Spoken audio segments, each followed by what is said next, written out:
Et je disais à l'équipe, ce soir vous êtes diffusés en extérieur dans Central Park à New York. Et ils disent non. Bah si, improbable. Alors nous on était là avec notre bière. Alors moi je me souviens d'un moment quand même extraordinaire, il y en a eu plusieurs, mais alors Oniros, ça a été la série de l'année.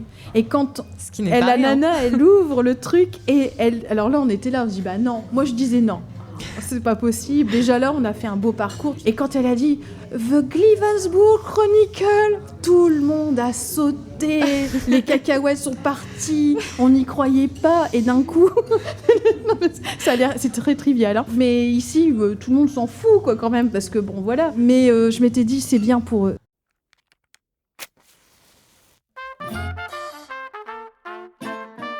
Bienvenue sur Escarbille, le podcast dédié aux artistes qui met en lumière les parcours créatifs. Plasticienne, auteure, metteur en scène et réalisatrice, Émilie Tomasi est une artiste multiples facettes qu'Escarbille accueille dans le cadre de la série Les Chroniques de Gleavensburg.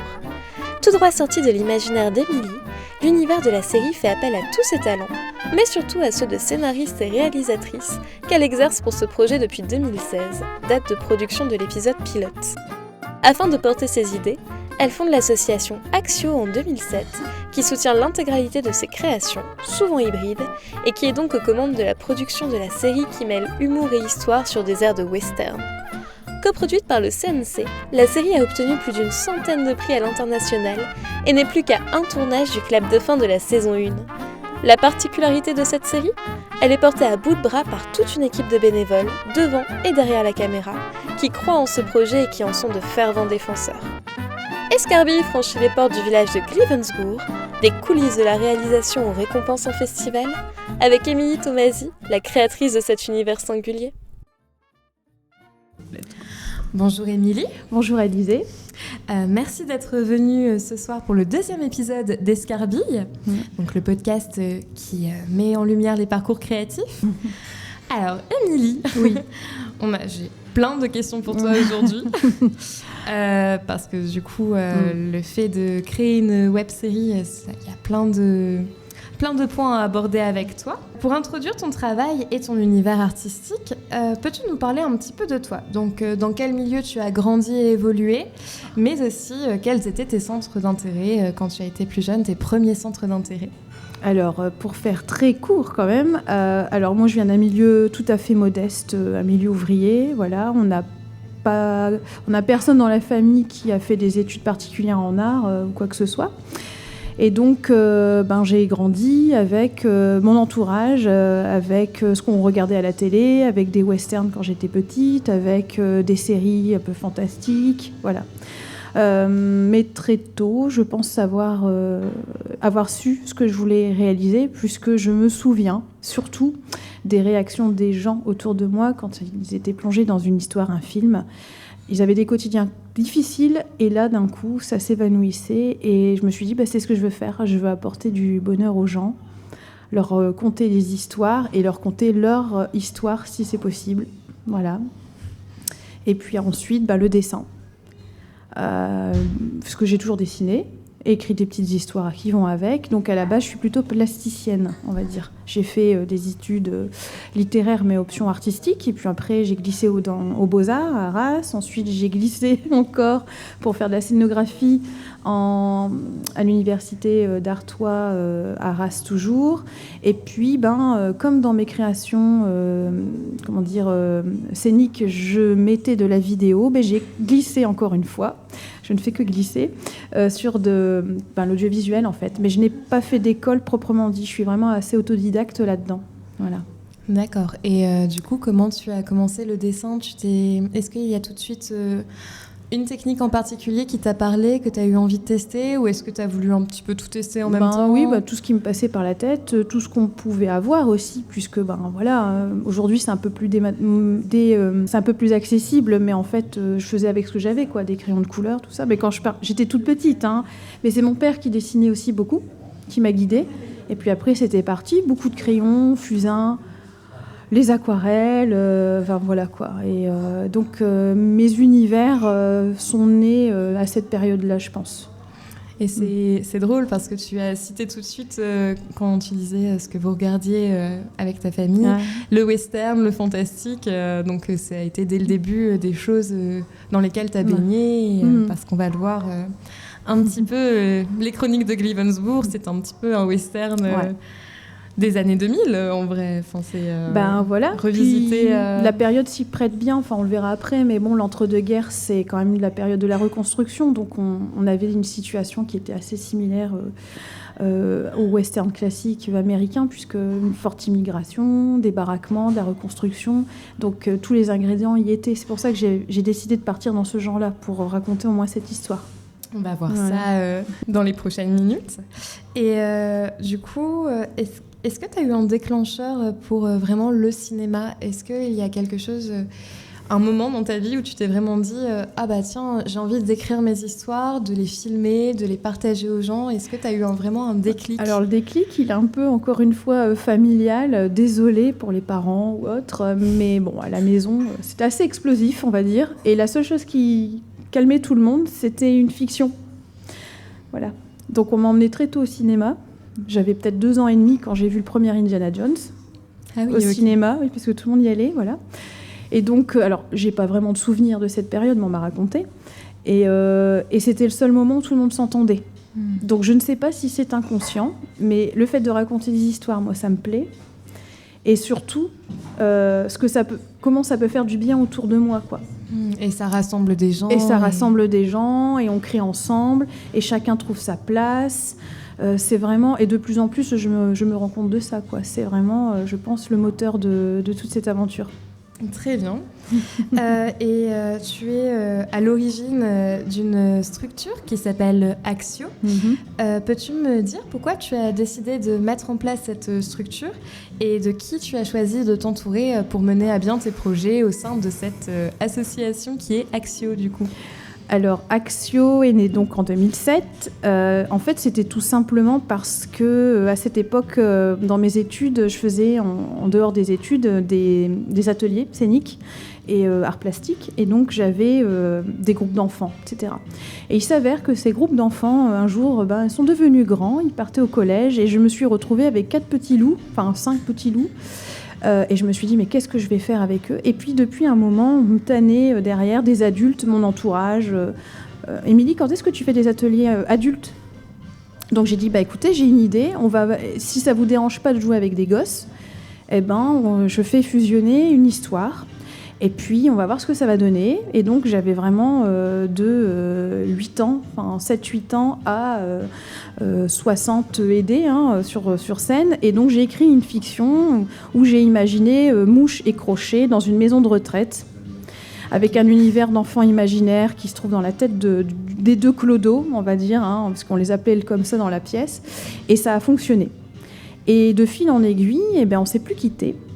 Et j'ai commencé à avoir des commandes de sons et lumière, et donc je me suis dit, ok, si on fait des sons et lumières pour telle ou telle ville, à l'époque c'était Souchet, j'aimerais bien qu'on y mette du cinéma, de la vidéo, pour raconter des passages qu'on ne peut pas faire sur scène, où je trouvais que c'était un média intéressant d'aller faire des va-et-vient avec la scène et le cinéma. Et c'est comme ça que ça a commencé, et de fil en aiguille, au fur et à mesure, un peu comme Dorothée qui ramasse sur le chemin des artistes, des gens compétents, des gens qui n'ont jamais fait, mais qui avaient une envie de faire. On a commencé à avoir une cellule de 15 personnes qui a vite monté à 25 personnes, puis à 30, et puis selon les besoins des créations, j'ai managé, on va dire, à peu près 144 personnes sur certaines choses, et puis plusieurs spectacles en même temps aussi, donc à peu près, il y avait peut-être au moins 200 personnes. Et donc, on ne s'est jamais quitté, et selon les besoins, on fait appel à telle ou telle personne. Et il se trouve que dans mon univers familial encore, j'ai un paternel qui a travaillé en usine, fabriqué des moteurs de voitures à la Française des Mécaniques, à Douvrin, mais qui, en fait, est un artiste. Il écrit, ma mère pareil d'ailleurs, mais plus modeste dans le sens où elle n'exposait pas trop ses écrits. Mon père, c'était plutôt réactionnaire, on va dire. Et le dessin, et le bricolage. Et lui, c'est un univers qui lui parle depuis toujours. Et du coup, de fil en aiguille, ça s'est fait comme ça, quoi. c'est resté dans la cellule proche, et puis au fur et à mesure on a ouvert, et puis celui qui voulait rentrer dans le cercle rentrait, quoi. Voilà. Donc au fur et à mesure, tu as créé ta propre petite troupe. C'est ça, c'est une troupe qui s'est transformée en famille, une très grande famille, et puis un jour on s'est dit, avec moult péripéties, et si on faisait de la web-série, ce que je n'avais jamais fait. Donc je ne suis pas scénariste, j'écris, mais j'ai dû apprendre plein de choses, c'est pas parfait évidemment. Et je me suis dit, ok, mais si on fait ça, on le fait à fond, on mène de bout à bout quelque chose. Et ce sont les prix qu'on a eus, inattendus complètement, pour le pilote qu'on a sorti en 2019, qui nous a décidé à continuer. Voilà. Ok. Eh bien, écoute, c'est une jolie histoire, en tout cas, la construction de cette petite troupe, de ton association.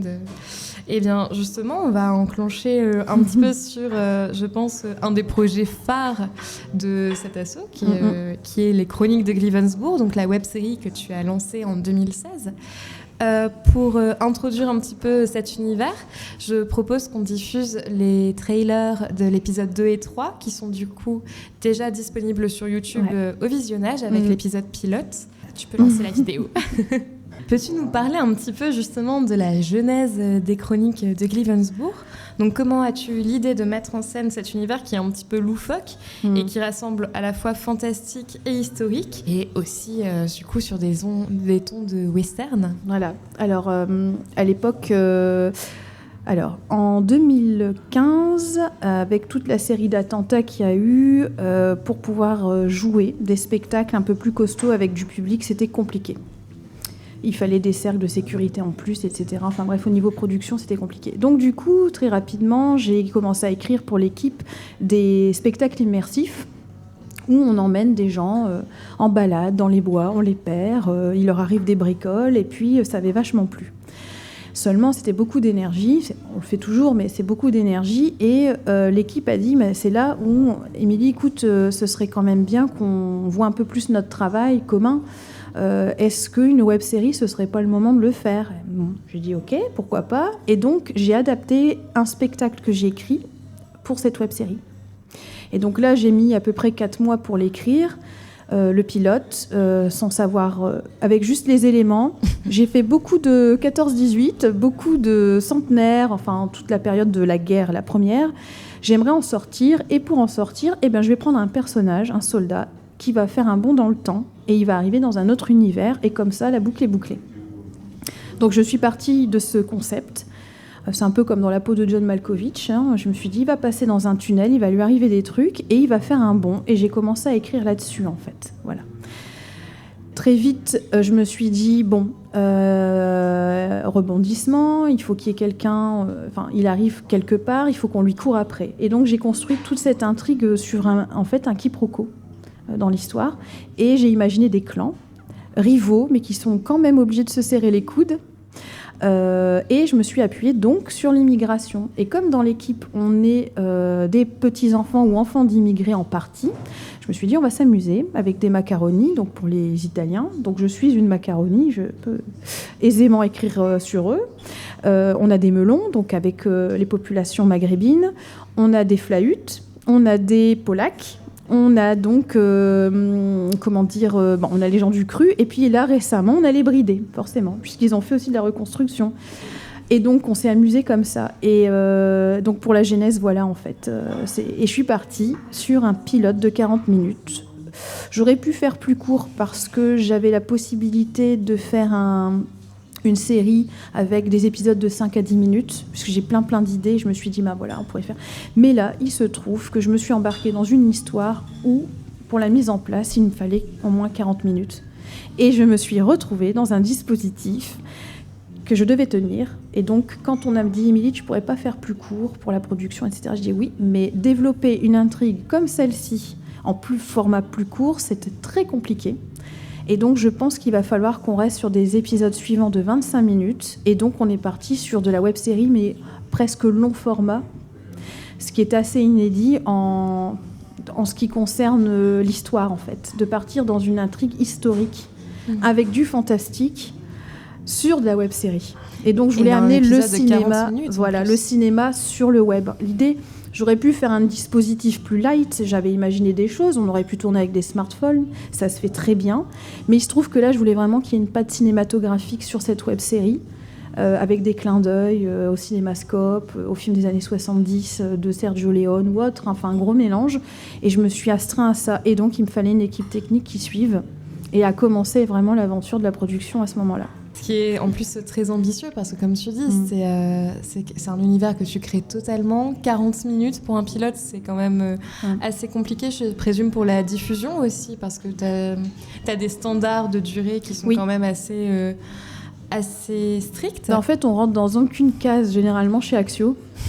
Que ce soit dans la manière de raconter, les gens qu'on a à bord, les formats qu'on choisit, le style, enfin bref, on fait selon notre envie en premier. Et donc, on a eu un très bon conseil de Laurent Évrard qui nous a dit, écoutez, votre pilote, allez à l'international. Les gens à l'international sont très audacieux, ils cherchent des contenus. Généralement, quand ça sort un peu des clous, ça va les intéresser, vous serez peut-être surpris. Et c'est ce qu'on a fait. C'est Frédéric Vaucher qui s'en est chargé, notre président. Il nous a inscrits en festival une fois que ça a eu fini. Et là, on a eu des surprises, on a eu des sélections. Et donc, ça nous a confortés dans l'idée de continuer. Mais oui, c'est... Comment dire dans tous les festivals, il n'y a pas aussi ce genre de format. Donc, il a fallu aussi trouver les endroits où on veuille bien de nous. Et je me souviens qu'au Festival de Montréal, ils avaient même ouvert une catégorie long. Parce qu'ils se sont dit, si vous faites ça, il y en a d'autres qui font sûrement. Et peut-être qu'ils se trouvent coincés, bloqués avec nos grilles de format. Et donc, ça nous donne envie d'ouvrir une catégorie long, et ils l'ont fait. C'est génial. Voilà, c'est pour la petite histoire, quoi. C'est génial. Et du coup, quel a été ton processus de création ? Comment as-tu jonglé entre ce que tu imaginais, les recherches historiques, je présume, parce que on n'a pas vraiment pitché la série d'un point de vue si, tu as dit entre-deux-guerres, mais du coup, c'est vraiment les années 20. Ouais, c'est surtout l'entre-deux-guerres, mais j'ai des flashbacks et j'ai un point de départ qui se passe pendant la Grande Guerre, en 1915. Et donc, nous, au niveau production, on avait déjà pas mal d'éléments, puisqu'on avait beaucoup œuvré pour un spectacle hommage centenaire en 2014. Et donc, on avait déjà beaucoup travaillé. C'est-à-dire des costumes, on avait fait du décor, on avait reconstitué de vraies tranchées à Notre-Dame de Lorette. Donc moi j'aime bien les décors réels quand je peux le faire, c'est quand même beaucoup plus sympa. Et pour les gens qui savent bricoler, créer des univers, et pour les comédiens, et puis pour la caméra, c'est quand même beaucoup plus fun que des fonds verts, enfin voilà. Et donc, fort de tout cela, effectivement, j'ai fait beaucoup de recherches sur la Grande Guerre et sur l'entre-deux-guerres. C'est un peu comme quand on crée un jeu de société, il y a des règles, voir ce qu'on peut enfreindre ou pas. Il me fallait le terreau de base, quoi. Donc ouais, j'ai beaucoup vérifié mes sources, on va dire. Ok, et on en parlera justement après, plutôt du financement, etc. Mais comment on concrétise un projet comme celui-ci au niveau de la faisabilité, de la réalisation, entre ton écriture, ce que tu imagines? Est-ce que tu t'es dit, ok, j'écris ça, j'aimerais que ça se déroule de telle manière, mais est-ce que c'est possible de faire comme ça, ou est-ce que tu t'es totalement laissé libre et tu t'es dit, moi j'ai envie de faire ça et on verra plus tard? Alors j'ai une équipe super qui me font confiance, elle me fait confiance. Des fois ils ont un peu peur, ils se disent merde, comment on va faire? Mais j'ai dit vous inquiétez pas, j'ai pensé au cadrage, j'ai déjà ma petite idée, un tel pareil, donc voilà. En fait le point de départ, c'est là où commence vraiment aussi l'aventure, quoi, parce qu'on a des personnes très talentueuses dans l'équipe. Gino, donc mon paternel, qui aime beaucoup fabriquer aussi des univers, donc des décors. Et puis, comme dans notre milieu, on est un peu à la débrouille par nécessité, voilà, parce que l'éco-production, les associations l'ont inventé, en fait. Aujourd'hui, les grosses productions y viennent, mais en réalité, les gens savent recycler très bien les choses, et ce qui est même plus intéressant. Donc, on a commencé à se dire, voilà, les gars, on est dans l'entre-deux-guerres, c'est la reconstruction. Ça tombe super bien parce que nous, on n'a pas un rond. Donc, on va faire comme les gens faisaient à l'époque. On va récupérer des matières premières à droite, à gauche, et on va fabriquer nos baraquements, on va fabriquer tout ça. Et donc ça se tenait. Le fond et la forme, c'était bon, quoi. Ça faisait une mise en abîme vachement intéressante pour l'équipe. Et donc on n'a pas arrêté de dealer, en fait. On n'a pas arrêté de dealer avec des gens qui avaient certaines compétences, des entreprises qui pouvaient ne serait-ce que nous faire nos sardines pour bien tenir les décors. Je pense notamment à la Satmi, à Vingles. On n'a pas arrêté de faire des deals, vraiment, en échange de services, et ça a vachement bien marché, en fait. Et donc, on a fonctionné comme les gens à l'époque, avec la crise, etc. On a été obligé de le faire. Et donc, tout ce qui était, pour nous, du financement devait forcément partir dans la location du matériel cinéma. Tout ce qu'on ne pouvait pas, nous, avoir, quoi. Donc, précision importante, on est tous bénévoles, y compris moi, sur ce projet depuis 5 ans, ce qui est un bon timing de production. Et donc, l'argent partait vraiment dans la location de matériel, quoi, et puis aussi du défraiement pour des techniciens, du logement. Et il a fallu effectivement créer Glivensburg dans un pré, trouver les personnes qui acceptent qu'on vienne chez eux, envahir un peu les lieux et retourner leur terrain un peu. Hein. Donc, par exemple, moi, je voulais vraiment de la terre battue, un peu poussiéreuse, battue par les vents, parce que dans l'histoire, c'est un peu un lieu un peu maudit, en fait. Ils n'arrivent pas à reconstruire. Il y a un pan fantastique dans l'histoire. Et je voulais vraiment qu'on voit un peu ce truc. Et du coup, on a pareil, on a dealé. Et donc, avec les silos qui se vident, vous voyez, comment on appelle ça là, à Lillers, ils vident leurs silos tous les ans pour nettoyer. Eh bien, on a acheté de la terre au moindre coût, on l'a fait venir, on a étalé, on a terraformé le secteur et on a construit dessus. C'est un exemple, quoi. Et ensuite, on est allé sur des sites historiques qui ont bien voulu nous accueillir pour qu'on puisse ramener nos décors ou avoir déjà un bon terreau de base et fabriquer ça, quoi. Ça, on en reparlera un petit peu plus en détail juste après au niveau des décors. Mais du coup, tu as vraiment laissé libre cours et tu t'es dit, mon équipe va me suivre. C'est vrai que j'ai pas... En fait, je me suis pas bridée au niveau de l'écriture. Je m'étais dit, je ne vais pas les emmener dans des choses vraiment infaisables et qui ne servent pas à l'histoire ou quoi, puisque je voulais vraiment que les gens découvrent l'histoire avec le soldat qui débarque. Qui débarque amnésique, un petit peu aussi dans la même situation. Qui soit dans la même situation, voilà, et ça va partir crescendo, puisque dans la suite, les gens peuvent voir, ça s'accélère en fait, et ça va crescendo. Et donc du coup, je me suis pas bridée, parce que si je me disais, je commence à écrire pour un budget, ça va être le casse-tête. Vaut mieux penser à l'envers, vaut mieux faire et voir comment on peut faire après, écrire et comment on fait techniquement après. Mais je savais qu'on était capable de le faire, en fait, vraiment. Et donc c'est une série, tu l'as un petit peu introduit, avec de nombreux personnages qui font partie, ou non d'ailleurs, de plusieurs clans, parmi lesquels on retrouve les Polacs, les Flahutes, les Macaronis, les Melons et les Bridés. Mais aussi tous les personnages qui représentent la loi, avec plus ou moins d'implication d'ailleurs dans la représentation de la loi. Je vous laisse le découvrir dans les épisodes. Pourquoi avoir choisi de mettre en scène ces clans en particulier ? Et comment tu as fait pour créer chacun de tes personnages ? Comment tu as défini le caractère de chacun ? Quel a été ton processus de création vraiment au niveau de tes personnages ? Comment tu t'es dit vraiment, telle personne, j'ai envie de lui attribuer tel trait, de le mettre dans tel clan ? En fait, on se connaît tellement que généralement j'écris pour les comédiens. Donc déjà, il y a des tempéraments à bord. Ensuite, j'ai des souvenirs, moi, de copains de mon grand-père, par exemple. Et donc, c'est un mélange entre ce que moi j'ai connu, ou je connais du milieu, et puis les comédiens qui sont là. Et donc, ils me font confiance, je leur fais confiance, et j'écris vraiment sur mesure, quoi. Je visualise assez facilement, du moins pour l'instant c'est le cas, qui peut rentrer dans quoi et qui est capable d'eux. Et ils n'ont pas tous des niveaux de jeu identiques, mais justement ils ont chacun leur patte. J'ai des comédiens très instinctifs, d'autres qu'il faut driver un peu plus. Et donc ça me crée un vrai village en fait, avec des vrais tempéraments. Et je voulais vraiment que ce soit aussi une comédie, quoi. J'aurais pu faire quelque chose un peu plus dramatique, un peu plus... Mais je me suis dit non, il nous faut les deux. Et donc on est parti dans une dramédie. Et je savais ce qui allait faire fonctionner, qui allait pouvoir porter tel ou tel personnage. Voilà. Et donc, comme on est nombreux dans la troupe, eh bien, C'était vraiment un village qu'il me fallait, donc voilà. Je voulais laisser personne de côté non plus. Et justement, parce que tu parles de ta troupe, mais tu as aussi des gens externes. Je vous suis depuis plusieurs temps sur les réseaux et j'ai vu que vous avez fait des appels à audition. Oui. Pour notamment, il me semble, le clan des Melons, qui était à la base... Il y a eu les clans des Melons, il y a eu le personnage de Léon Tatalia.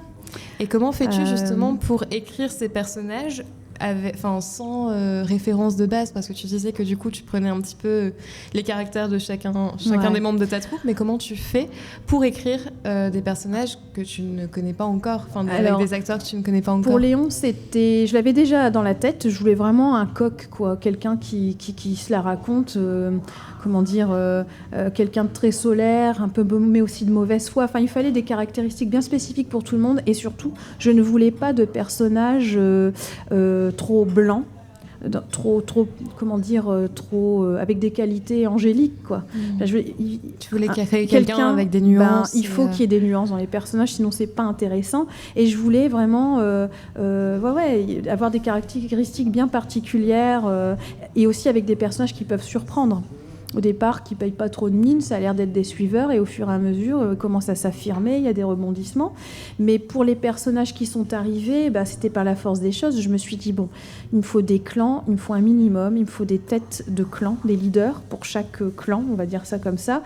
Et après, autour, il faut que ça vive, quoi. Il faut qu'ils aient leur support. Donc je passais toujours par 3 macaronis, 3 flahutes, 3 melons. Et puis, au fur et à mesure, à un moment donné, par rapport à l'histoire, il a fallu... en tout cas, ça a été un choix de ma part d'ouvrir un peu. S'il y a des clans et qu'il y a un univers avec le milieu ouvrier pas très loin de là, puisque mes personnages, c'est un peu un Sherwood perdu dans le marais, il y a un contrat avec le directeur de la compagnie des mines de Glavensburg entre eux, mais il existe un monde en dehors de ça. Et donc, il faut le montrer. Et pour le montrer, j'avais le choix de faire, je sais pas moi, peut-être comme dans Kaamelott où on entend, ou alors de le montrer. Et moi, j'ai choisi de le montrer quand même à minima, pour faire aussi ouvrir le sujet et l'univers. Et donc, j'ai dû recruter du monde au fur et à mesure. Ça n'a pas été très compliqué, puisque généralement, les comédiens aiment bien ça. En plus, ils se retrouvent dans des vrais décors, donc ils se sont vite sentis chez eux, en fait, à bord de Axio. Et donc, en fait, c'est un mélange entre j'imagine le personnage, voilà, et quand je vois la personne, je réajuste des choses. Par exemple, pour le maire, j'avais quelqu'un en tête qui n'a pas pu le faire. J'ai réajusté son personnage. Ok, donc tu ajustes vraiment... Vraiment, ouais, en fonction de leur tempérament, de ce qu'ils peuvent donner. Et puis pour leur donner confiance aussi, et ça fonctionne. Voilà.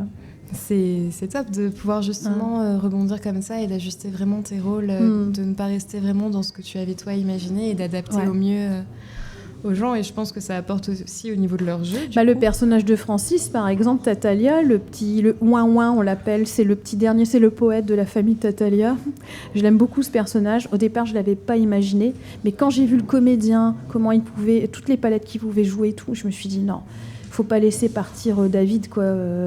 Il y a quelque chose pour lui, c'est sûr. Et en fait, j'ai réussi à faire une fratrie où vraiment, je ne vais pas dire c'est Fifi, Riri et Loulou, mais... en fait, quasi. Il y a le poète, il y a le taiseux, celui qui dit pas grand-chose, il y a celui qui en raconte beaucoup, comme Léon. Et donc, ça fait fonctionner vraiment tout ce qu'on trouve dans la société, en fait. Et on s'amuse bien, quoi. Franchement, c'était une belle découverte. Et justement, du coup, on parle de l'écriture de tes personnages. Est-ce que tous tes personnages sont fictifs, ou est-ce que certains personnages ont vraiment existé historiquement parlant ? Alors, la base est fictive, mais je m'inspire de faits qui ont de la population, et évidemment, mes personnages fictifs rencontrent des personnages réels, comme par exemple le personnage de Benoît Broutchou, syndicaliste, journaliste, réactionnaire, très forte gueule de la région. Alors, il n'est pas de la région, il n'est pas originaire de la région, mais il a fait beaucoup ici. Et je me suis dit, ce serait intéressant qu'il le rencontre. Alors, il y a un point de départ, c'est qu'un jour, je découvre, avec mon paternel, que Benoît Broutchou a acheté une imprimerie à Vingles, notre siège social dans la ville, en 1925. Et je me suis dit, c'est pas vrai. Je me suis de plus en plus intéressée à ce personnage et je me suis dit, mais celui-là, magnifique. Et il faut qu'il rencontre Adam Schwartz, donc mon personnage fictif, qui se sont fait la malle pendant la guerre, parce que quand on lit la vie de Benoît Broutchou, je veux dire, c'est vraiment un roman, quoi. Un rebondissement, et je me suis dit, mais ils se sont rencontrés, et je me suis inventé une histoire, ils se sont rencontrés pendant la Première Guerre, ils se sont fait la malle, parce que mes personnages sont recherchés, entre autres, voilà, parce qu'on a des déserteurs, enfin, c'est des filous aussi, hein, mais ils veulent aussi se refaire, hein, ils veulent avoir leur revanche sur la vie. Et donc, et là, j'ai commencé à introduire des personnages qui ont existé. J'aurais pu, et je pourrais, par la suite, mettre, par exemple, Émilienne Moreau, qui est aussi originaire de Vingles. Et ouais, peu de gens le savent. Ensuite, elle est partie vivre à Los-en-Goël. Elle a eu la croix de guerre. Elle a fait de la résistance pendant la Première et la Deuxième Guerre mondiale. Il y a des personnages comme ça qui sont passés vraiment assez costauds. Et donc je me suis dit, ce serait intéressant d'avoir des personnages fictifs qui croisent, qui croisent des personnages historiques, que ce soit de près ou de loin. Mais ce serait une manière de raconter l'histoire des petites gens à ce moment-là, des anonymes en fait. Voilà. Affaire à suivre. Donc. Affaire à suivre, voilà. Et du coup, nous venons de parler de tout ce petit monde qui vit à Glavensburg. Et comment fais-tu pour réimplanter tes comédiens dans ton récit qui se déroule donc dans les années 20 ? Comment tu attribues les costumes et accessoires à chacun de tes comédiens ?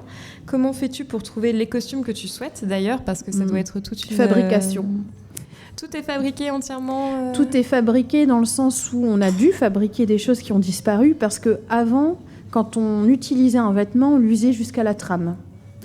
On se passait les affaires, les enfants, tout ça, on se passait les vêtements, mais je veux dire, il n'y avait pas le luxe de pouvoir, comme aujourd'hui, acheter comme ça. Donc, tout ce qui est uniforme militaire, par exemple, j'ai pu louer quelques tenues et j'en ai fabriqué, parce que c'est des vraies tenues. C'est les tenues de David Bardiot du musée de Notre-Dame de Lorette, et donc des costumes qui ont plus de 100 ans, donc il ne faut pas les abîmer. Tous les comédiens ne rentrent pas dedans, puisqu'on a gagné des centimètres et des kilos. Donc moi j'ai la chance quand même d'avoir des comédiens de la taille de l'époque, c'est vraiment ça aussi incroyable. Mais il a fallu fabriquer. Tout ce qui est donc du civil, c'est usé. Donc ça n'existe plus. Donc il a fallu faire un gros travail de recherche, notamment avec Nathalie Venn, chef costumière, et puis aidée de Myriam Tomasi, donc ma mère, qui joue aussi dans la série. D'ailleurs, Nathalie joue aussi dans la série. Et donc il a fallu faire un gros travail de recherche et de fabrication, avec Eugénie aussi. Mais c'est vraiment des petites mains, elles sont 3-4, quoi, pas plus. Parfois, elles étaient même que 2. Pour combien de comédiens, du coup, à costumer ? Presque une centaine, presque. Et donc, on a réinjecté tout ce qu'on avait du son et lumière hommage de 14-18, pardon, et on a fabriqué du plus. Et donc, c'est un mélange donc, de fabrication, de friperie, où on va chiner des pantalons grand-père en velours, qu'on va transformer. Ça aussi, ce sera important. Et ajuster. Là, ce qu'on n'a pas pu faire, c'est... On a fait quelques casquettes françaises. Nathalie a trouvé les patrons, parce que la casquette française ne s'achète plus. Alors, dommage, parce qu'elle est très belle. Mais on a beaucoup de casquettes irlandaises ou casquettes polonaises. Mais voilà. Donc, on a fabriqué, mais après, on a dû quand même acheter des chapeaux ou bien trouver des chapeaux. Après, il y a eu du don. On a fait des appels aux dons. Parce que moi, je voulais quelque chose un peu usé aussi, à la base. Pour faire une patine avec Nathalie, on s'est mis d'accord. C'était très raccord. Vraiment l'époque. Voilà. Et ensuite, avec Nathalie, on s'est dit, il faut une identité pour chaque clan. Donc, les melons, ce sera de la rayure, par exemple, avec des tons un peu terre, sahariens. Les macaronis, je les appelais un petit peu, mais... un peu bling-bling, quoi. Un mi-temps un peu crasseux, mais aussi, ils essayent de se faire beau, notamment Orléans, quoi. Avec des couleurs un peu plus chaudes, chatoyantes.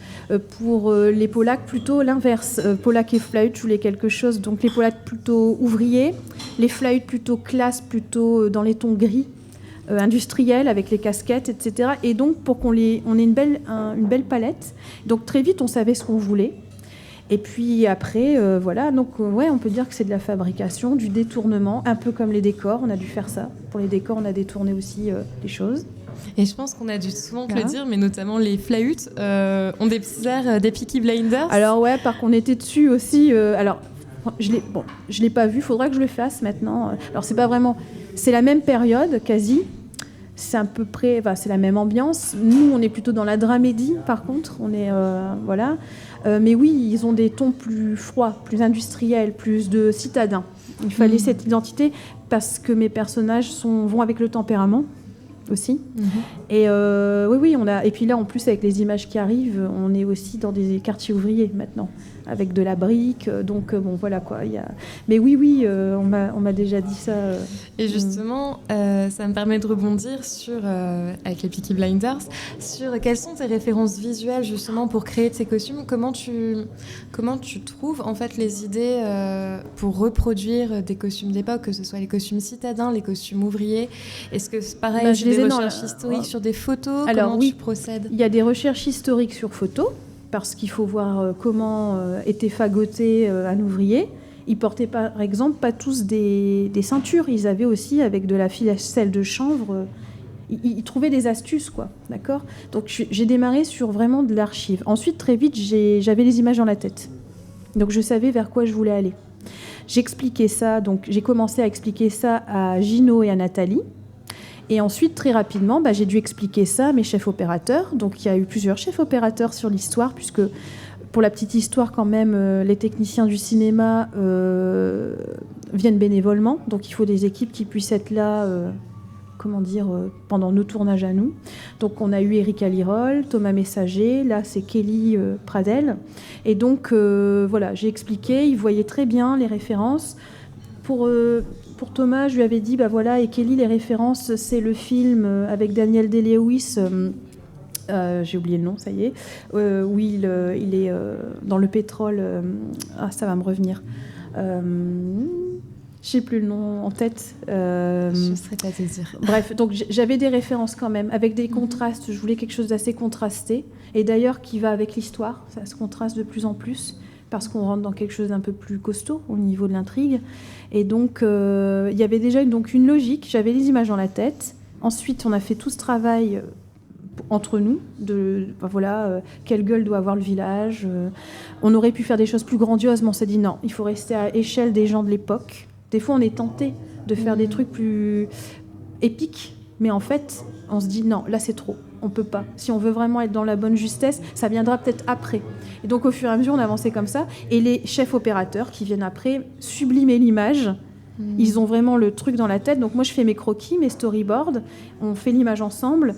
Et donc, eux, ils font le travail sur le plateau au mieux de à quoi ça doit ressembler. Et est-ce que du coup tes chefs-op t'aident dans la recherche sur photos, sur...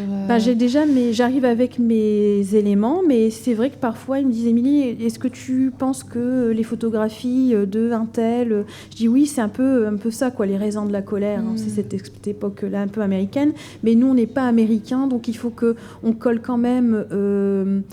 Il y a cette référence au niveau de l'image, mais par contre, tout ce qui sera à l'intérieur sera plus le nord de la France de l'époque, puisqu'il y a des grands écarts entre le monde, de la ville, de la grande ville, qu'on va voir là maintenant, où là, ils sont à la mode, les gens. Enfin, on voit que la mode avance plus vite, mais nous, dans nos bourgs, à nous, à l'époque, on était encore sur terre battue, il y avait encore certaines femmes qui portaient du long, elles ne se coupaient pas forcément tout de suite les cheveux. Il y en a certaines, oui, mais pas toutes. Il y avait une espèce de transition qui devait se faire, et moi, je voulais qu'on la voie à l'image. Donc, je leur ai dit, oui, un peu les photos de Dorothy. J'ai plus son nom non plus, je perds les noms, du coup. Voilà, quoi, il faut un compromis. Mais oui, ils m'ont aidé aussi. Donc, toi, tu avais plutôt... On s'est mis d'accord là-dessus, quoi. Toi, tu avais plutôt la recherche du contenu, vraiment, à comment étaient habillés les gens, comment ils étaient coiffés. Même l'image. Et eux, adaptés peut-être à l'image aussi, comment étaient représentés les gens moi, à je sais que je voulais l'époque, quelque chose de contrasté, je voulais quelque chose avec des tons de la terre, puisqu'on parle de la terre. Déjà, on vient de la terre parce que les tranchées, tout ça. Ensuite, c'est une terre battue par les vents, et ils sortaient de terre un bourg, et puis les peaux tannées aussi. Enfin, je savais dans quelle esthétique je voulais partir, quoi. Mais eux, ils m'ont aidé à le concrétiser, parce que la lumière, ça se fait pas comme ça. Et il y a eu un gros travail et je suis très contente parce que jusqu'à maintenant, en festival, on a eu des nominations et des prix, justement, pour la cinématographie. Et comment tu fais pour ancrer tes comédiens dans leurs personnages ? Certains ont des accents très prononcés, je pense notamment aux flahutes.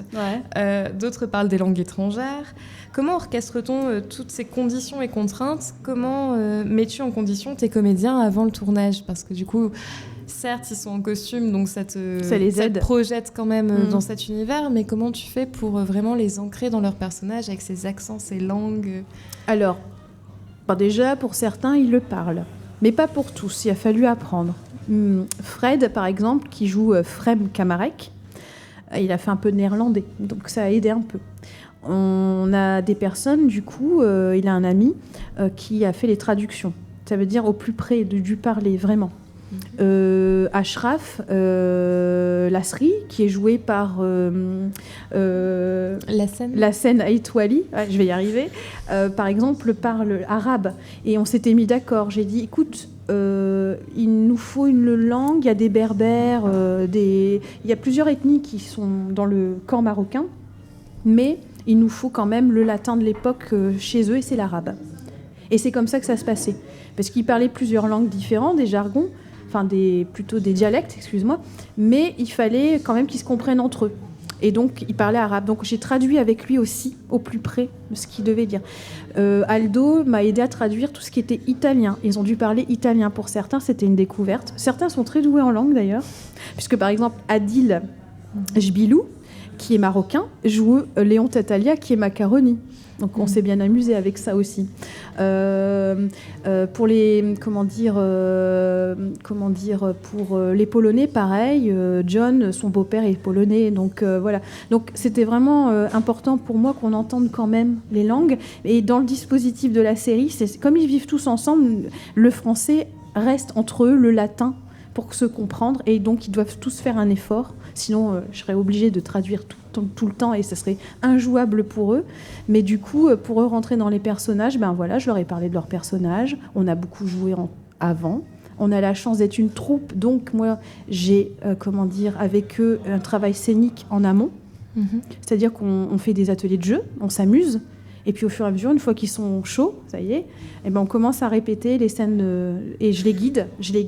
Ils me font aussi des propositions. Non, c'est vraiment un travail scénique important en amont que j'ai la chance de mener. Parce que je pense qu'au cinéma, on n'a pas forcément l'occasion de travailler beaucoup avec ces comédiens avant de les avoir sur le plateau. Or, pourtant, c'est essentiel.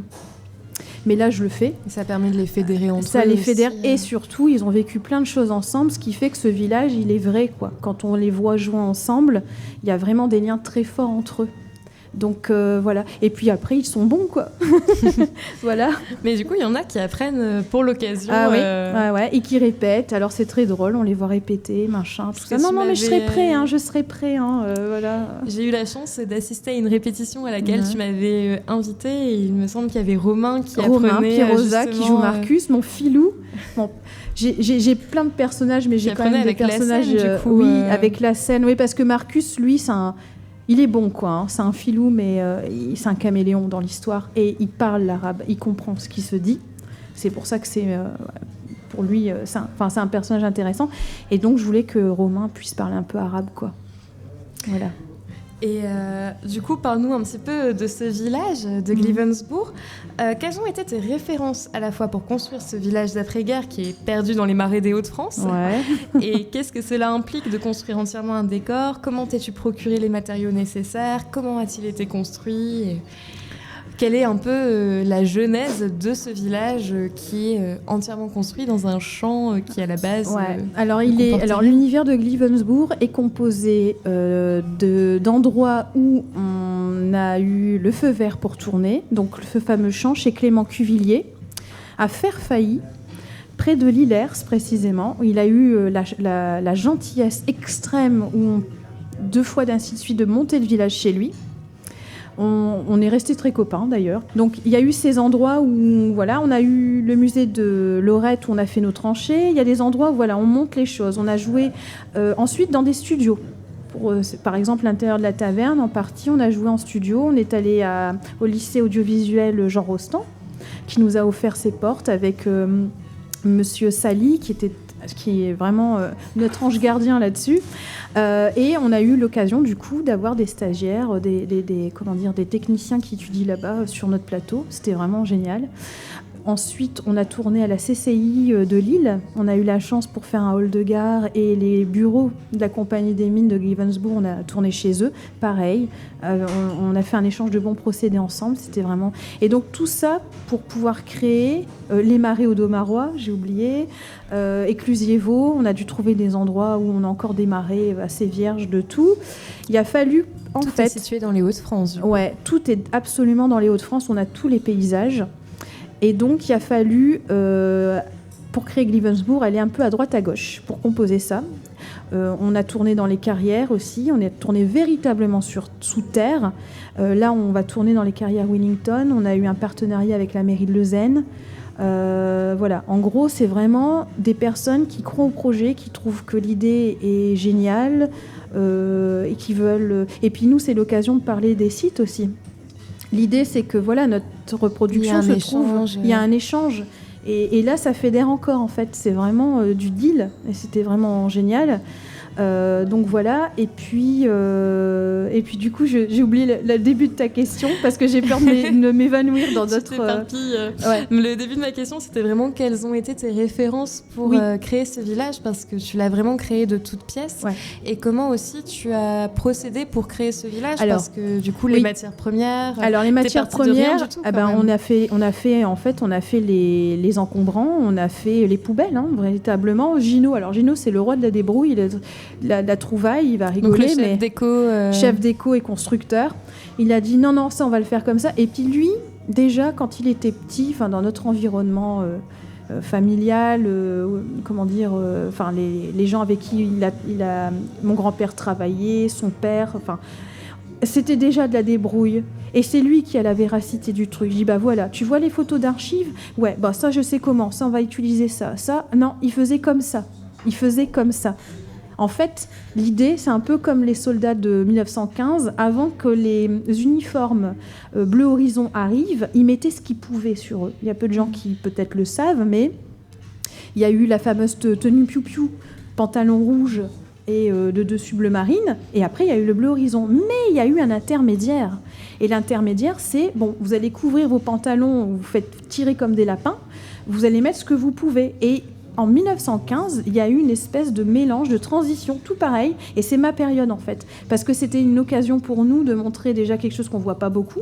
Parce qu'à l'image, on voit beaucoup début de guerre, fin de guerre, en fait, en première. Mais on ne voit jamais les transitions, les petites anecdotes, les petits détails. Et nous, ça nous arrangeait aussi, parce que ça me permettait de ne pas partir dans de l'uniforme total partout, quoi. Et donc, en décor, on a fait la même chose. C'est-à-dire qu'on a récupéré, non, ils utilisaient ça comme ça.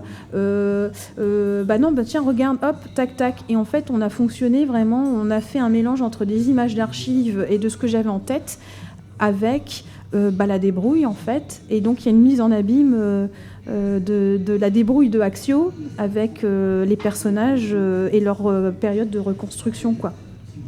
Donc c'est surtout à Gino qu'on doit les décors. Voilà. Ok, donc grosse pensée pour Gino, qui est quand même... Où là, il est en train de s'échiner à fabriquer une ambulance militaire 1915, je vous le dis, mais voilà. Donc il ne s'arrête pas à des pans de mur, il est aussi dans la mécanique des voitures que l'on retrouve d'ailleurs dans les séries. Et puis après, on a eu la chance, alors ça c'est énorme aussi, c'est vrai, merci Alizé, parce que on a eu des voitures d'époque qui sont venues sur le staff, voilà. On a une ambulance militaire 1916, c'est Dominique Poiret qui est venu avec sa voiture, puisque j'avais besoin d'un taco qui serve pour les besoins de l'histoire, vous verrez. Et puis la voiture de la Compagnie des Mines, et c'est une Renault 1923. Et nous, on a Marcel, nous, on a notre pick-up 1923, notre B2, Citroën B2, pareil. Alors ça, c'était toute une histoire, il me fallait vraiment... Mes personnages font un trafic de gnôle, idylle. Donc de gnôle et d'absinthe, puisque l'absinthe était prohibée par contre à cette époque. Je ne pouvais pas aller dans la prohibition américaine, puisque nous, on avait encore accès à l'alcool, pas aux États-Unis. Je me suis dit, je ne vais pas pousser le bouchon trop loin, parce que ce n'est pas ça du tout, donc on ne s'est pas pris au sérieux. Je dis, si, il y avait l'absinthe en fait qui était prohibée. Et puis, donc moi, ils font ça, quoi. Ils fabriquent du whisky, de la bière, ils distillent de l'absinthe, enfin voilà. Et donc, il faut qu'ils livrent. Et j'avais envie vraiment d'avoir... voilà, il leur faut... Et c'est une camionnette qui se passe. Donc, les macaronis, les melons, et les... Enfin, pas les melons, et les... les flahutes se passent... Ils ont un véhicule pour tout le village. Mais comme avant, en fait. Et je trouvais ça rigolo. Et donc, on a acheté... Le fameux Marcel. On a acheté la voiture qu'on a trouvée. Pareil, on a eu la chance de rencontrer une personne formidable là-dessus. Et en fait, c'est un garage... à Villeneuve-d'Ascq, encore ils vont râler, j'ai oublié leur nom, garage Citroën, enfin bref, qui nous ont aidés à la retaper. Voilà quoi. Parce ça a mis combien de temps à retaper parce qu'au début elle ne roulait pas du tout. Non, là il faut qu'on la répare d'ailleurs parce que le moteur c'est pas encore trop ça, mais il nous a fallu 1 mois, 2 mois pour ça. Parce qu'il a fallu poncer aussi le bois et même le chef opérateur de l'époque, Eric Alirols, qui était collé. Comme quoi, on était un peu sur tous les fronts. Sur tous les fronts, ouais. Et comment tu as fait pour étayer ce village avec des accessoires comment tu as décidé On a chiné, et puis pour la véracité, voilà, on part de voilà ce qu'il y avait à l'époque, comment ils faisaient et comment on va trouver ça. Donc on a fabriqué, mais on a aussi beaucoup chiné, récupéré. Et là, les gens sont vraiment chouettes parce que dès que quelqu'un faisait un vide-grenier ou quelque chose, disait Émilie, j'ai ça vous intéresse ? Paf. Ok, je peux avoir des tonnes de vêtements parce qu'un tel s'en débarrasse. Est-ce que vous voulez mettre votre nez dedans ? Donc on mettait nos gants et c'était parti, quoi. Et donc pour les objets, c'est pareil. C'est du don. Et puis c'est Gino qui fait les poubelles. Décidément, Gino est sur tous les fronts. Voilà, pour les productions, faites les poubelles. Vous allez trouver des trésors et voilà.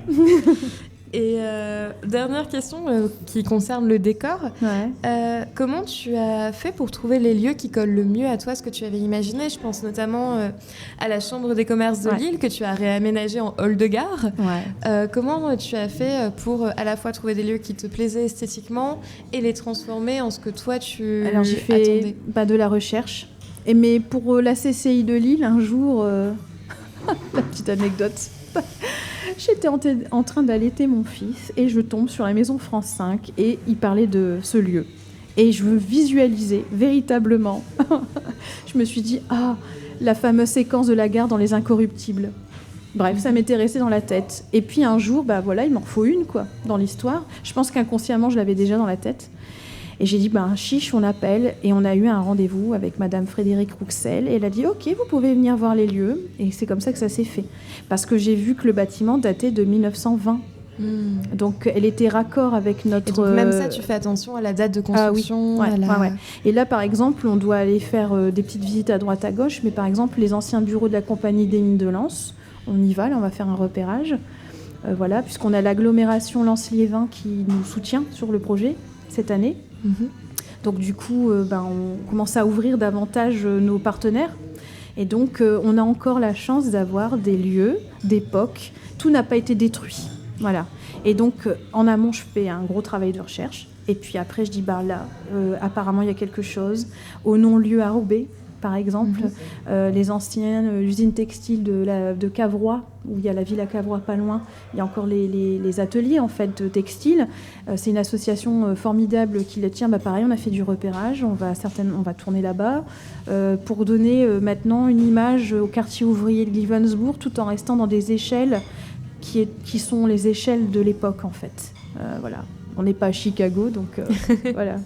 Tout ça, on a un petit peu parlé de tout ton projet, on a un peu campé le décor, appréhendé les différents enjeux que soulève la réalisation d'une série telle que les Chroniques de Givensburg. Peux-tu me parler un petit peu de son financement ? Parce que, mine de rien, il y a un gros travail de recherche, mais même si tu as beaucoup de récup et de dons, il faut quand même mettre en place la partie technique, peut-être aussi la location de lieu. Donc comment partons d'un scénario en fait papier pour arriver dans un champ quelque part perdu dans les Hauts-de-France et passer derrière la caméra à la réalisation de tout ce que tu avais en tête ? Eh bien là, c'est une équipe de production qui se met en marche avec ceux qui veulent bien. On apprend beaucoup. Donc là, c'est proprement dit vraiment, un travail carrément de management de société, quoi. C'est comment on fait pour acheminer des toilettes sur un lieu où il n'y en a pas. Comment on fait pour louer cette caméra avec tout ce qui comprend, les objectifs, la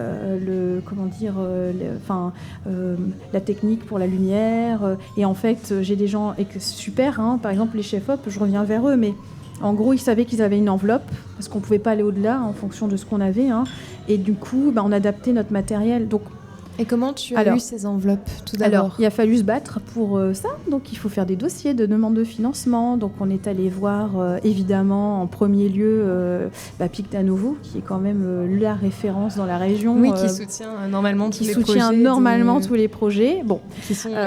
Alors qu'on précise quand même, Pictanovo, qui est normalement... Anciennement le CRAV. Anciennement le CRAV, qui aide au financement des projets audiovisuels et cinématographiques réalisés en majorité dans les Hauts-de-France et du coup qui comporte à la fois les décors, l'équipe technique, l'équipe artistique, vraiment les productions qui sont en grande majorité. Oui, en fait, la région les missionne, il leur donne un budget et ils sont missionnés pour la région pour sélectionner des projets audiovisuels ou plastiques. Voilà. Donc on est allé les voir en 2019, tout content. Et puis ils nous avaient financé en partie sur la partie cinématographique en 2014 pour le CRI que j'avais écrit. Le CRI Les Voix Anonymes. Donc c'est tout naturellement qu'on s'est tourné vers eux en 2019 en disant voilà, on voudrait faire ça. Donc on est allé au fonds Émergence, puisqu'il y a des fonds différents. Le fonds industriel, c'est pour les plus gros, ces grosses productions, etc. Et ils nous ont dit non, c'est beaucoup trop gros, beaucoup trop de décors, trop de personnages, vous allez vous casser la figure, donc on ne vous soit pas trop ambitieux. Donc nous, on s'est dit d'accord, on va le faire quand même. On l'a fait, ça nous a donné encore plus envie de le faire. Et surprise, on a eu des très bons retours en national comme en international de gens qui ne nous connaissent pas du tout. Donc ça, c'est important de le préciser parce qu'ils ne nous connaissent pas, quoi. C'est vraiment... à la première projection. Voilà. Ils ont eu un coup de cœur pour ce qu'on faisait. Alors, c'est pas parfait, mais ça a matché. Et donc, fort de tout ça, on a tenté le CNC Talent en 2021, parce qu'entre-temps, évidemment, on vous épargne les périodes Covid, on vous épargne les couvre-feux, tout ce que vous connaissez, et donc faire déjà de la production... Parce que vous avez tourné pendant le Covid. Ouais, voilà, c'est déjà pas facile, mais alors avec ça, c'était complètement inédit. Donc c'est d'ailleurs, je pense faire un documentaire sur toute cette aventure par la suite, je pense. Les coulisses. Les coulisses des coulisses. Et donc, du coup, on a tenté. Et puis, en 2021, ils ont dit OK. Voilà, vous avez eu pas mal de prix, vous êtes allé dans tel ou tel festival, nous, on va examiner votre dossier. Donc, il a fallu faire un dossier. Donc, c'est grâce au prix que tu as obtenu en festival. On va dire qu'on a eu n'ayant pas eu Pictanovo pour ça, on a eu tout seul, on va dire, le CNC par la force des bras, quoi. Et avant le CNC, comment tu as financé du coup ? Alors, crowdfunding, parce que cette série, c'est la série des gens, comme je dis. C'est les personnes, ça reste les cercles proches, puis deuxième, puis troisième cercle, et puis quelques privés qui ont dit moi on veut mettre un petit peu. Et donc on a amassé comme ça un petit peu au fur et à mesure, mais ça a été un gros travail parce qu'en parallèle de la partie évidemment artistique, il faut mettre sa casquette financier pour aller chercher de l'argent, et ça c'est pas une partie de plaisir, quoi.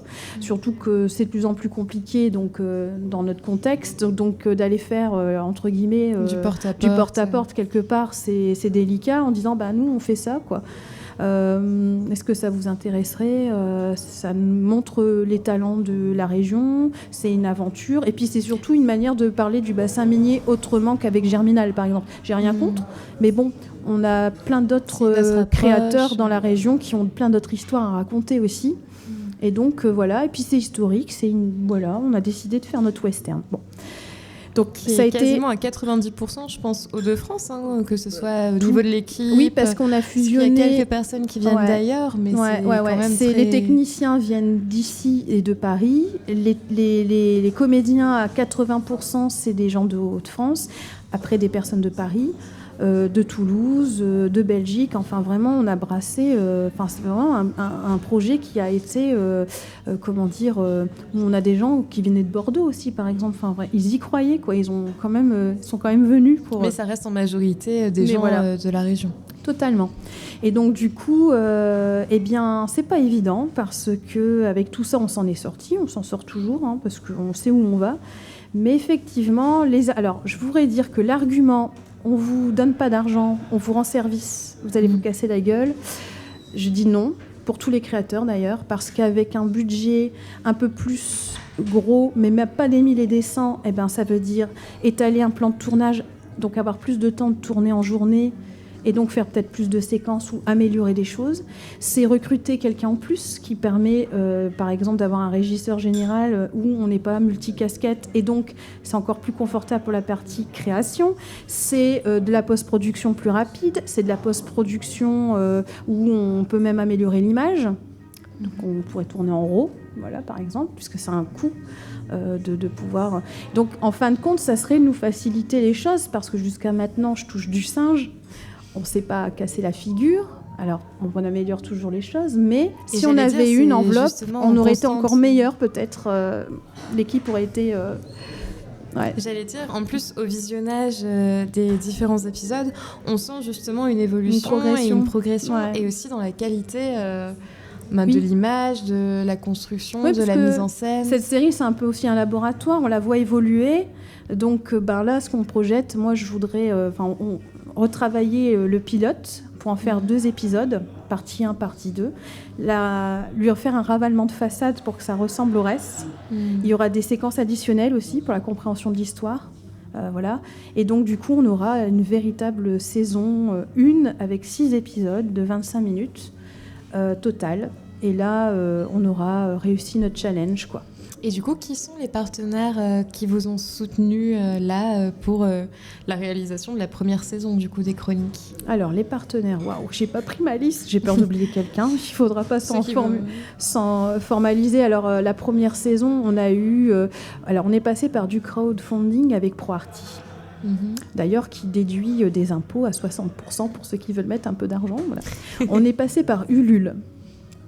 On est passé on a eu une enveloppe du CNC, on est passé par des fonds propres.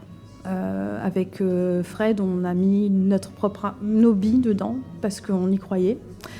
Il y a la CAL, l'agglo Lens-Liévin, qui cette année nous rejoint. Elle nous met un petit quelque chose. On a eu en industriel des aides. C'est-à-dire que on nous a dit voilà, le plateau c'est 10 000 € pour 2 jours, quoi. Nous, impossible de les donner forcément, mais on va faire quelque chose pour vous. Donc, moyennant quelque chose de moindre, on a réussi à avoir des plateaux.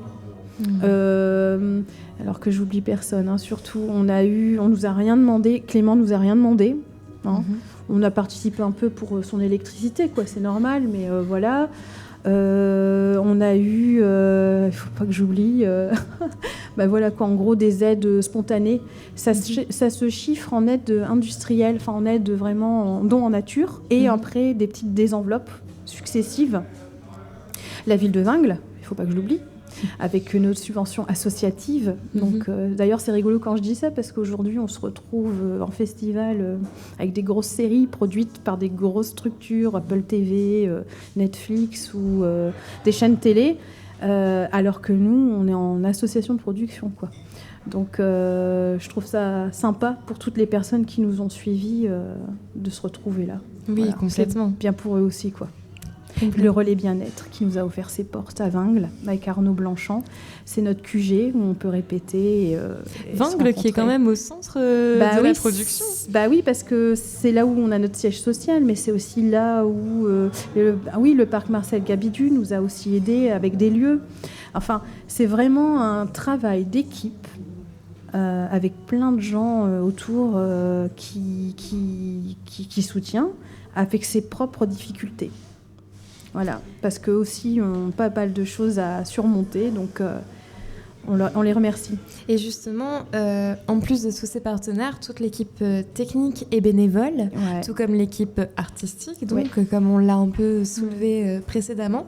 Comment as-tu fait pour fédérer autant de gens d'horizons parfois très différents autour de ce projet qu'on t'a dit parfois trop ambitieux, qui s'est étalé dans le temps, parce que nous sommes actuellement à l'heure de l'enregistrement de ce podcast en 2024 et le projet a débuté en 2019. J'ai écrit en 2018, mais on a commencé la production en 2019. Voilà. Ouais, voilà, donc ça s'étale sur les années. Comment tu as fait pour fédérer des gens bénévoles sur un aussi long terme et autour de ce projet? C'est un peu magique, quoi. Je pense que le fait qu'on leur fasse confiance, qu'on leur donne leur place à ces personnes, jusqu'à maintenant, franchement, je touche encore une fois du bois. Là. Enfin, tout ce que tu peux. Bah ouais, non, mais c'est inexplicable en fait. Ils voient aussi les choses se faire. Et ils ont confiance, parce qu'il faut avoir confiance. Moi, je dis toujours, le réalisateur doit protéger ses comédiens, parce qu'ils se donnent complètement. C'est quand même leur image qui est derrière et leur énergie.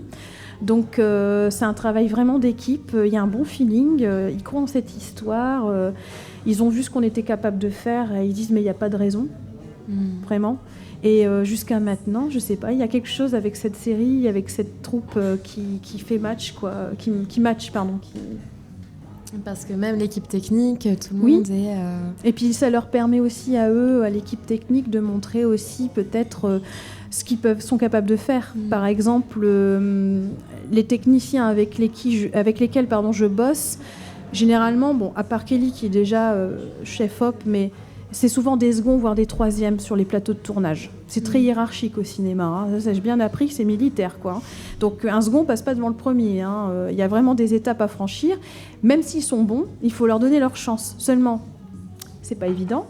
Et donc, pour gravir les échelons et de montrer de quoi ils sont capables, il faut qu'ils montrent des choses. Et avec les chroniques, ils peuvent dire, voilà, on a ça, on a fait ça.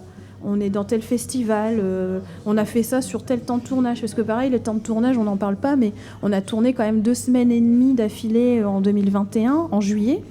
On a tourné 11 jours en mars 2021. Là, on a tourné 13 jours en juillet 2021. Bout à bout, c'est comme si on avait tourné un long métrage, quoi. Oui, et puis c'est des gros blocs de tournage. Et c'est des gros blocs de tournage. Et trouver des bénévoles qui se déplacent dans la Pampa bénévolement pendant aussi longtemps, parce que pendant c'est ce temps-là, extrêmement rare. Et ouais. C'est pour la plupart des gens des intermittents du spectacle, Ouais, donc exactement. qui doivent faire des heures. Ah ouais. Donc ça veut dire que pendant ce temps-là, eux suspendent un petit peu. Voilà, c'est ça. Donc leur il faut revenu, trouver entre les guillemets, personnes qui pour, acceptent le challenge, parce qu'en fait, c'est que ça. C'est que des gens qui disent banco. On met tout dedans, en fait, vraiment. Et du coup, chose aussi dont on n'a pas encore parlé, c'est l'univers sonore de la série. Parce que Très je important. pense aux bénévoles et on parle de l'équipe technique, de l'équipe artistique, mais il y a aussi des gens qui ne viennent pas du tout sur le tournage et qui participent exactement. À construire cette série. Et l'univers sonore est quand même très singulier. On sent l'influence des bandes originales des films, des westerns, justement, mais revisitées un petit peu à ta sauce. En plus, il y a une certaine évolution au fur et à mesure des épisodes, mais tu as toujours la cohérence qui revient autour de ce thème principal qui a été fait dès le premier Guillaume épisode. Wilmot. Par Guillaume Wilmot, que l'on salue. Ouais. Comment as-tu créé et imaginé le thème de la série et quelles ont été tes influences pour créer ce thème? Alors, avec Guillaume, ça a matché assez rapidement. Alors, comme j'ai fait aussi beaucoup de musique... je lui ai dit, voilà, je vais pas mettre de la musique partout, machin, mais je voudrais que des instruments simples qui rappellent leur milieu, de la corde, de la guimbarde, voilà.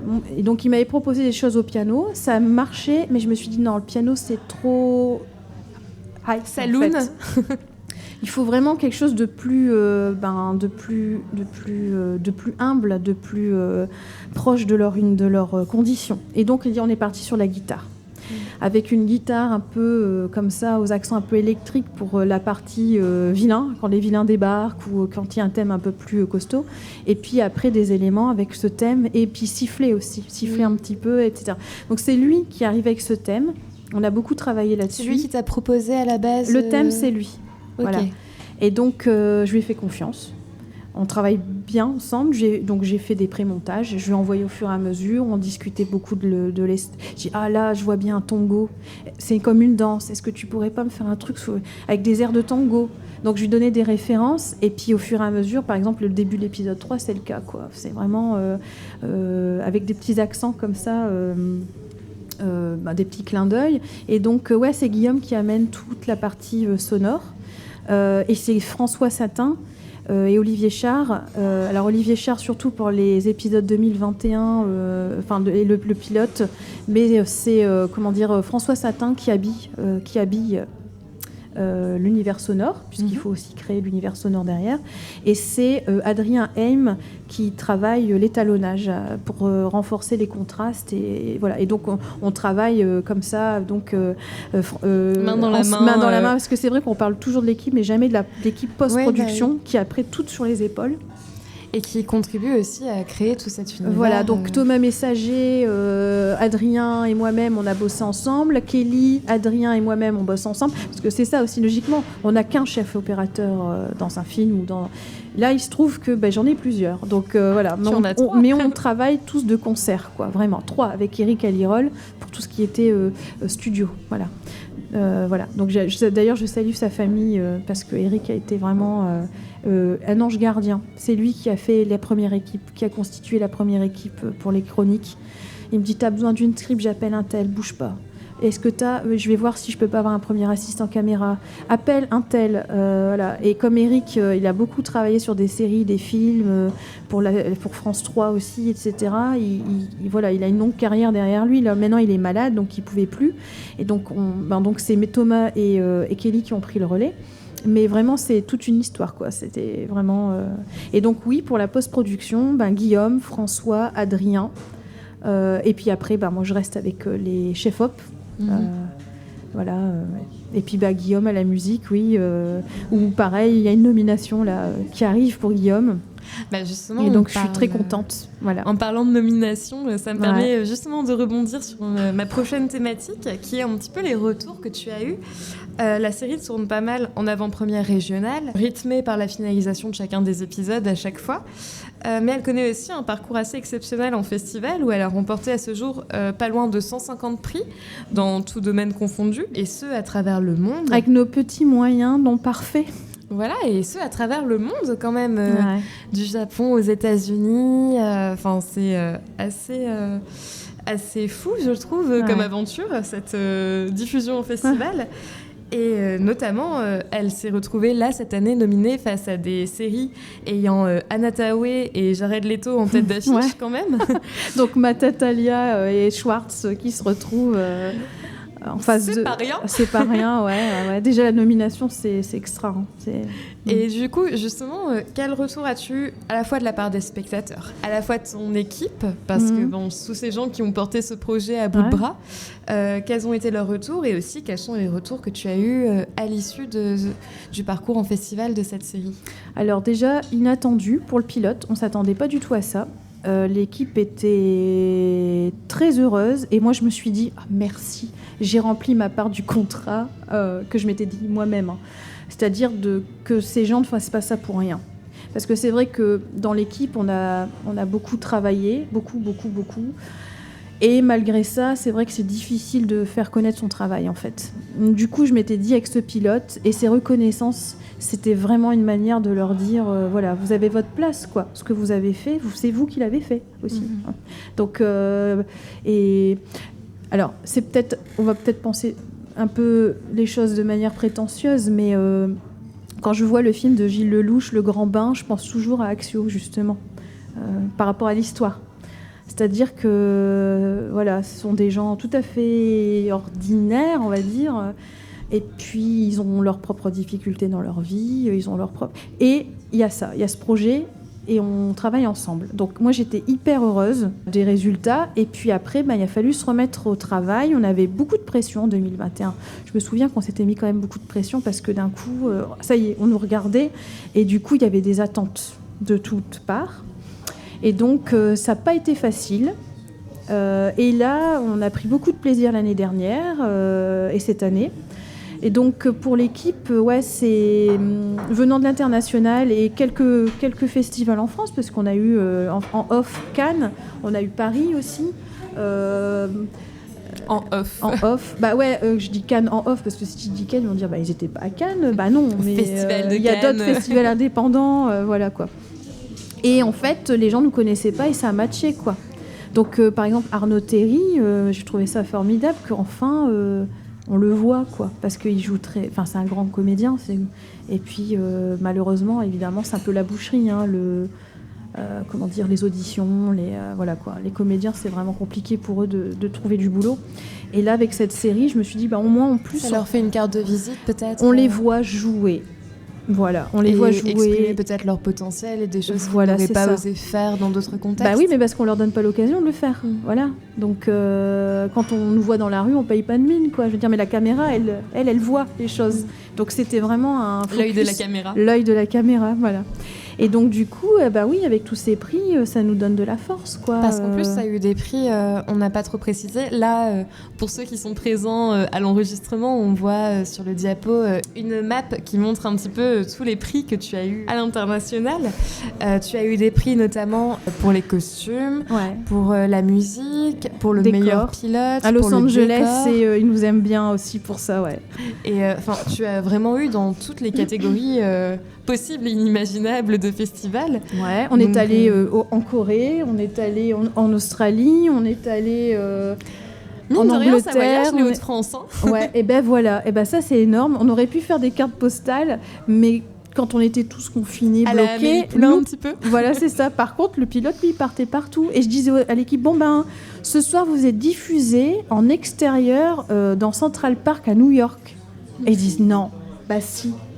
Improbable. Alors nous on était là avec notre bière et puis on essayait. Et puis alors moi je me souviens d'un moment quand même extraordinaire. Il y en a eu plusieurs. Mais alors Oniros, c'est un festival qui était en Italie. Là maintenant ils sont à New York.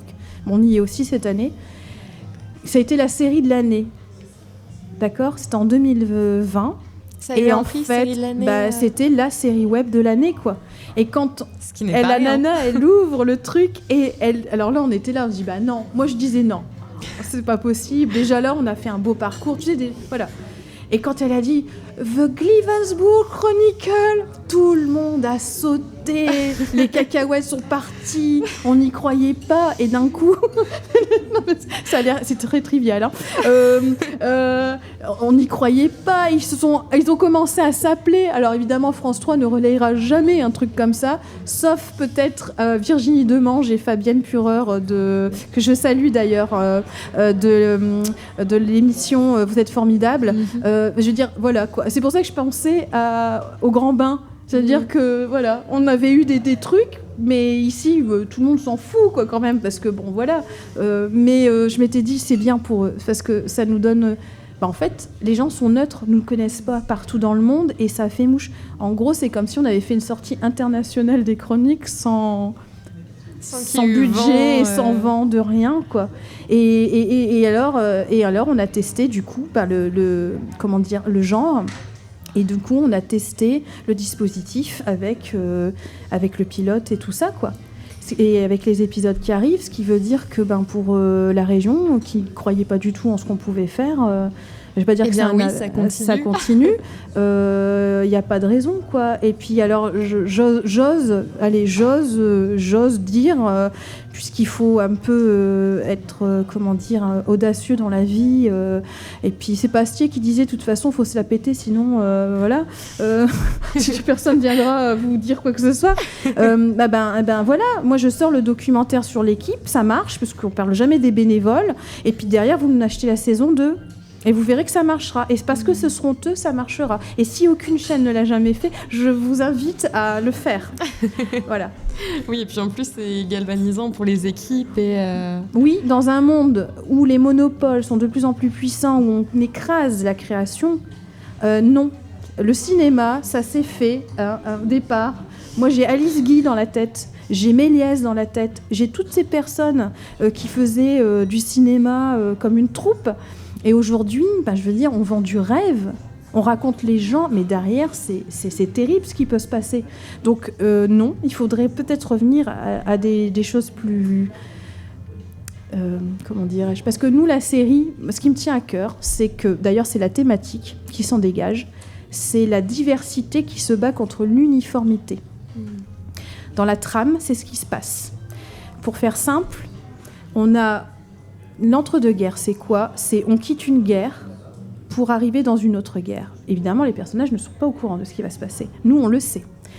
Mais cette Deuxième Guerre mondiale, c'est le pouvoir de l'uniformité qui veut s'imposer, d'accord ? C'est ce qui se passe. Quand on voit les troupes d'Hitler ou de Mussolini alignées, d'ailleurs, dans Star Wars, George Lucas a fait ce clin d'œil, parce que c'est le danger de l'uniformité, de la pensée unique. Nous, mes clans... Ah ben oui, mais non, mais c'est important, parce que pourquoi il y a un écho avec aujourd'hui ? Mais c'est important, c'est de la diversité. Aujourd'hui, être différent... on veut en faire un cheval de bataille, mais quand on dit, bon d'accord, donc on est différent, donc oui, mais vous êtes différent, mais dans nos clous à nous, ça ne peut pas marcher. Et donc, dans mon intrigue, en tout cas, l'intrigue de l'équipe, il y a ce combat contre cette uniformité qui va arriver, et l'uniformité de la partie fantastique avec cette créature, cette sélénite que vous allez découvrir, qui est une sentinelle et qui, elle aussi, va vers une uniformité. Il y a deux dangers majeurs dans cette histoire qui guettent, et au milieu, on a quoi ? On a des clans. Alors, des gens, franchement, ils ont tous les défauts du monde, mais ils sont téméraires quand même, parce que face à ce qui se passe, il faut qu'ils donnent le change. Et on va voir comment ils vont s'en sortir, et ça tombe sur eux, quoi. C'est sur leurs épaules. Donc c'est quand même un peu, oui, la diversité versus l'uniformité. Et pour revenir à la production, c'est ce qui se passe aussi. C'est-à-dire qu'aujourd'hui, les petites productions, les créateurs se retrouvent face à des géants qui voilà, quoi. Qui écrasent le potentiel... En fait, tu es libre dans le cadre qu'on t'a imposé, et toi, tu essayes justement de casser un peu ce cadre pour... Ben oui, et d'ailleurs, il y a des chaînes, notamment en Belgique, qui commencent à diffuser de la web-série sur leur propre chaîne et qui font éclater leurs grilles. C'est-à-dire que même le format des grilles est en train de vaciller. Alors, il y a toujours les plateformes. Nous, par exemple, on a beaucoup de plateformes qui viennent nous voir maintenant. On leur dit, on n'a pas terminé, donc on va voir avec eux ce qu'on peut faire. Une production aussi sur l'île, avec qui je suis en lien. De jolies perspectives pour l'avenir. Pour la suite. Et justement, j'allais te demander, ce projet représente une implication personnelle très importante entre l'écriture, la préparation, la mise en scène, les auditions, la logistique, les tournages. Est-ce qu'aujourd'hui, tu arrives à en vivre de ce projet ou sinon, comment tu arrives à allier tout cet univers à ta vie quotidienne et à ce que toi, tu fais dans la vie ? Alors, Nathalie, une pensée pour toi qui disait « Tu as mis au monde 2 bébés ». Oui, parce que, en fait, j'ai arrêté de prendre des contrats d'intermittence quand j'attendais mon fils. Et ça m'a permis d'écrire cette histoire. Donc je me suis arrêtée et j'ai écrit ça. Et Fred m'a dit, écoute Émilie, fais ce que tu as à faire. T'occupe pas, il y a un salaire qui rentre pour l'instant, mais ça te changera la vie, parce que pendant longtemps, je ne pouvais pas m'arrêter, parce que quand on vit tout seul ou et qu'on est intermittent, il faut savoir que c'est très compliqué. Il faut prévoir tout, en fait. Je veux dire, les gens qui étaient dans la période Covid ont mal vécu cette période, mais sachez que les intermittents, nous, on ne sait jamais comment on va rebondir. Quand on dit on ne sait pas de quoi demain est fait, comment ça va se passer, nous, c'est notre quotidien. Donc il faut être toujours en mouvement, un peu comme un requin qui nage. S'il nage plus, il meurt, quoi. Donc nous, c'était pareil. Et là, il m'a dit, écoute Émilie, t'as jamais pu le faire, parce que je prenais des contrats et je faisais des ateliers, et que pour mener tout de front, c'était très compliqué quand on a des idées, et surtout, il faut de l'argent aussi. Voilà. Il m'a dit, arrête-toi. Le fameux problème. Oui, non, mais voilà, à un moment donné, les gens sont capables de grandes choses partout. Les gens qui sont derrière en train de manger, je suis sûre que vous leur donnez les moyens de faire ce qu'ils ont dans la tête, ils vous font des merveilles, en fait. Donc voilà. Et du coup, je me suis arrêtée. Ensuite, il y a eu le Covid, d'accord ? Mais j'étais déjà en production avec l'équipe, en bénévolat. Voilà. Donc, de toute façon, même si j'avais voulu refaire des heures, je ne pouvais pas. Ce n'était pas le bon créneau. Donc, je me suis impliquée entièrement à cette série, qui est mon bébé aussi. Et là, mon bébé Emmett a 6 ans. Et j'ai commencé quand il était bébé. Tu as eu des jumeaux, en fait. J'ai eu des jumeaux. Et donc là, c'est difficile d'en vivre. Oui, moi, là, j'en vis pas. C'est comme une carte de visite. C'est genre, j'ai d'autres projets en tête. Voilà. J'ai d'autres projets en tête, j'ai d'autres histoires, d'autres styles. Si vous me donnez ma chance, comme pour les techniciens ou les comédiens, on peut faire beaucoup de choses, en fait. Voilà. Mais pour l'instant, effectivement, on n'en vit pas. Et avec Joël Bassager, qui organise la Coupe du Monde des web-séries, avec qui on est en lien. Il nous a dit, là, on essaye de voir, oui, effectivement, quel modèle économique peuvent avoir la web-série. Alors, quand j'avais fait quelques interventions au CIFAP à Paris, pour parler de la web-série lors des stages de gens qui sont du milieu du cinéma, quand je leur ai montré ce que c'était que la web-série, ils ont dit on s'attendait pas à ça, quoi.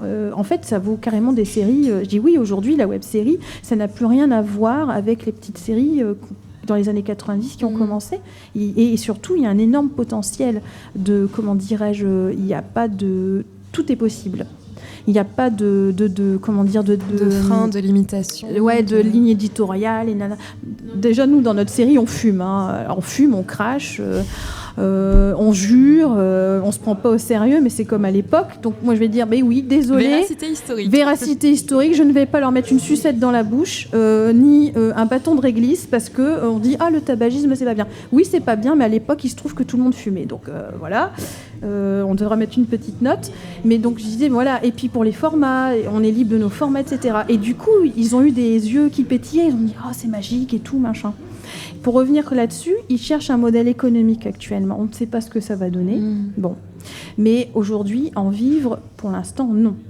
On est tous bénévoles. Moi, je voudrais finir vraiment cette saison 1. On va dire, voilà, on l'a fait. Maintenant, preneur qui veut, voilà, pour une deuxième saison, pour un documentaire, on ne va pas s'arrêter. Maintenant, j'ai aussi d'autres projets. Puisque j'aimerais me remettre à faire de la sculpture, j'écris une autre histoire qui est plus ancrée dans notre époque à nous, que je voudrais développer. J'ai un court-métrage que j'ai écrit en 2005 que j'aimerais enfin pouvoir réaliser. Voilà. Oui, en gros, les chroniques. Voilà. Et puis aussi le livre numérique, parce que oui, tout à l'heure tu me demandais l'origine, mais les chroniques au départ, c'est un livre que j'écris. Un livre avec plusieurs époques et au départ c'était un livre numérique aussi, quoi. J'ai fait fusionner donc une balade contée que j'ai écrite avec ça pour donner ce qu'on voit aujourd'hui. Mais non, je vais pas m'arrêter comme ça. En si bon chemin. En si bon chemin, et j'espère que les comédiens et tous les gens à bord, pareil, vont continuer. Et d'ailleurs, il y a des belles rencontres qui se font sur les plateaux, et il y a des projets qui naissent aussi de ces rencontres. Donc l'histoire continue. Voilà. C'est ça, on termine l'histoire un petit peu des chroniques sur une note positive. Bah ouais, il faut. Et d'espoir surtout, parce que je pense que ce que peut témoigner cette série justement, c'est qu'il faut jamais renoncer, qu'importe les obstacles, et vraiment poursuivre son intuition. Bah oui, c'est ça, parce que tout est une question d'intuition et d'envie de faire, en fait, vraiment. Et ça arrive à énormément de gens sur n'importe quel domaine, même la science. Les gens disent non, c'est dans cette voie, je sens que c'est là qu'il faut aller. Et en fait, ça a payé, mais c'est vrai qu'il y a des épreuves entre-temps. Ça nous permet de nous dépasser aussi. Je me dis, s'il n'y avait pas eu tant de... Comment dirais-je, de bâtons dans les roues, ou autant de personnes de mauvaises intentions que j'ai pu rencontrer, ou quoi, aux caisses, peut-être que je suis un peu de nature fainéante. En fait, oui et non, quoi. Peut-être que je me serais pas donné autant les moyens de dire non, vous voulez pas, moi je vais le faire, avec l'équipe on va le faire. Voilà. Et du coup justement, j'aimerais me recentrer un petit peu sur toi, parce que du coup tout cet univers tu l'as créé de toutes pièces via aussi, je pense, tes influences personnelles que tu connais peut-être, et certaines dont tu n'as peut-être pas conscience. J'aimerais te parler un petit peu de ton musée imaginaire. Je ne sais pas si tu connais ce concept. Vas-y, explique-moi. André Malraux appelait musée imaginaire la totalité de ce que les gens peuvent connaître aujourd'hui, même en n'étant pas dans un musée, c'est-à-dire ce qu'ils connaissent par le biais de reproductions, des bibliothèques. C'est un phénomène mental qui résulte de notre propre expérience cumulative et visuelle, et qui n'existe que dans notre esprit. Et moi, j'aime à imaginer que c'est joli. Moi, je voyais des cathédrales. On a chacun notre propre cathédrale intérieure, mais... Et moi, j'aime à imaginer justement qu'on a, chacun notre propre musée construit à partir de tout ce qui nous a inspiré, de tout ce qu'on a aimé, de tout ce qui nous a touché. Et je voulais savoir si toi, tu voulais bien rapidement m'emmener visiter un petit peu le tien. Oh là là, quel joli Capharnaüm, ce musée. Alors, waouh. C'est ça qui fait toute la beauté des musées, en vrai. Pour commencer, si on se retrouvait ensemble dans une librairie, vers quel rayon, toi, tu m'emmènes directement et avec quel livre je suis obligée de repartir selon toi? Alors ça, c'est pas évident parce que j'aime bien Steinbeck, j'aime bien les auteurs classiques. Le livre qui m'a sincèrement le plus marqué et que j'ai conseillé, c'est Le Kabbaliste de Patrick Lévy. Pourquoi? Alors, c'est une conversation entre deux hommes, c'est philosophique, et c'est spirituel, mais c'est aussi philosophique. Et franchement, on ressort de là, c'est un jeu, c'est une conversation. Bon, je ne suis pas pratiquante particulièrement ou quoi aux caisses, mais on s'imagine beaucoup de choses quand on entend le mot Kabbale, mais rien à voir en fait. Quand on dit le kabbaliste, c'est vraiment, toute cette philosophie et cette sagesse cachée derrière les vrais textes, les vrais mots, et ce jeu de questions-réponses qui est perpétuel. Alors, j'ai pas le bouquin sur moi, malheureusement, je ne pourrais pas faire de résumé, mais franchement, le kabbaliste de Patrick Lévy, c'est un peu comme Paolo Coelho avec l'alchimiste. C'est des univers philosophie. Ouais, voilà, c'est ça. Ouais. Celui-là, il m'a marqué vraiment. Fiction, poésie. Et on aussi. peut y revenir. On peut y revenir s'y réfugier à l'intérieur. Et ça fait beaucoup de bien. Voilà.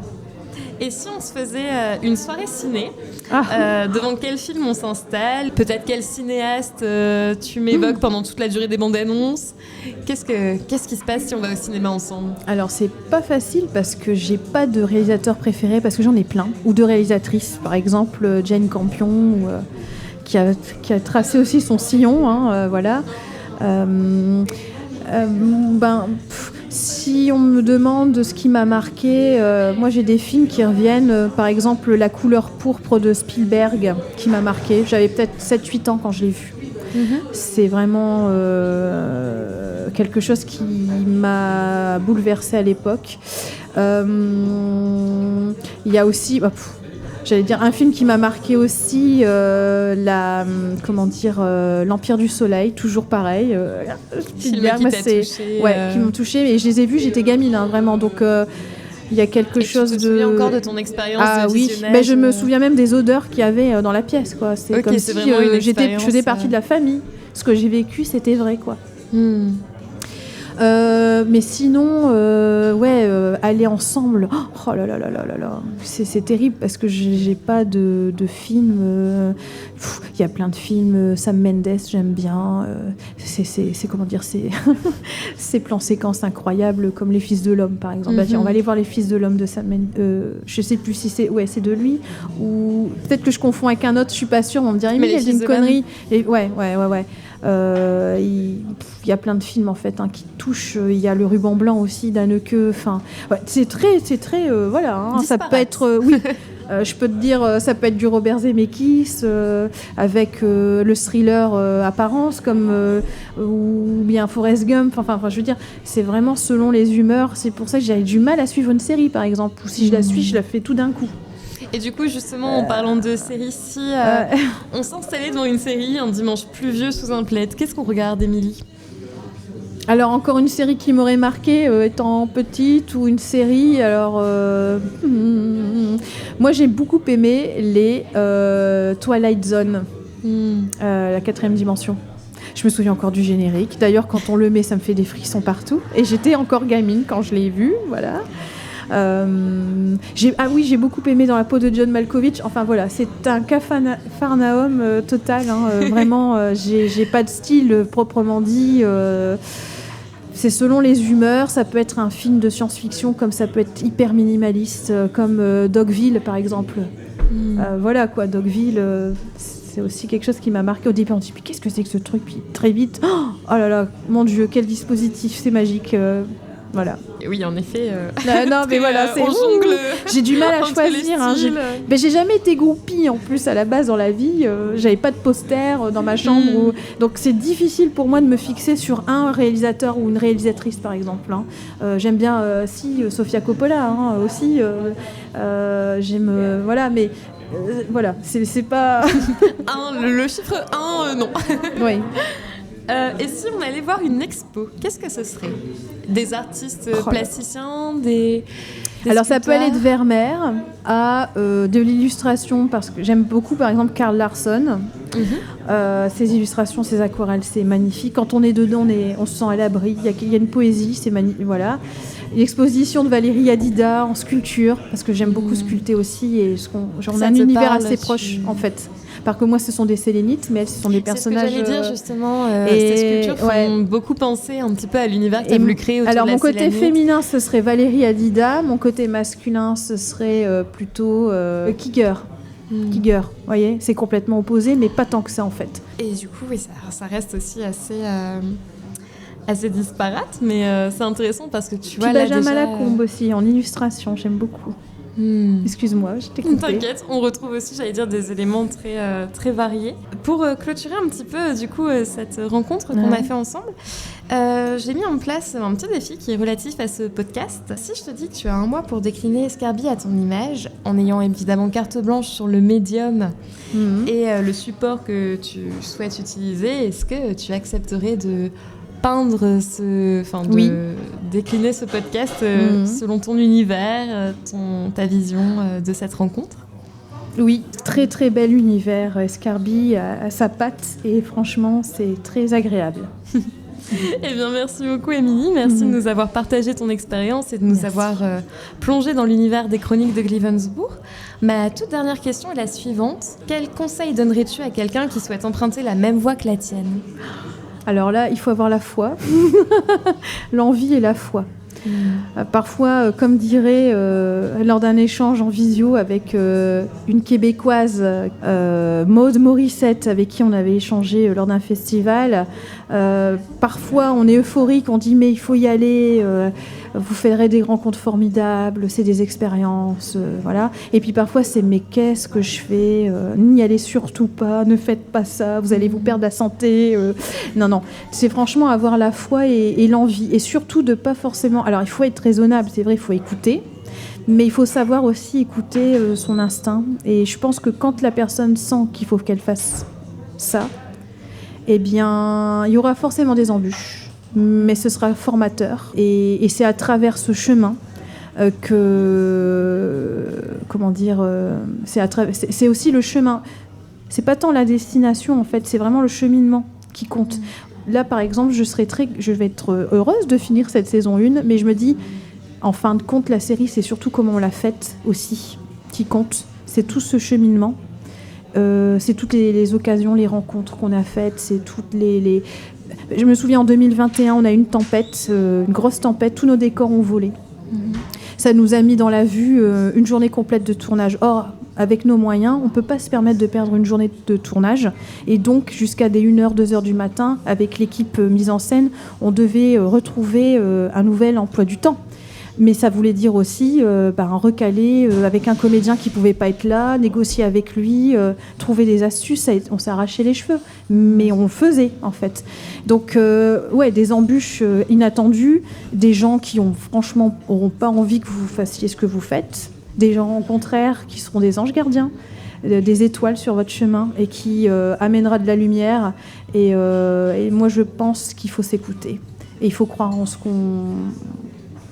soi et croire en l'humain aussi, voilà, aux autres. C'est un très beau message. Voilà, c'est un peu bizarroïdo mélangé, mais voilà, c'est ce qui me vient.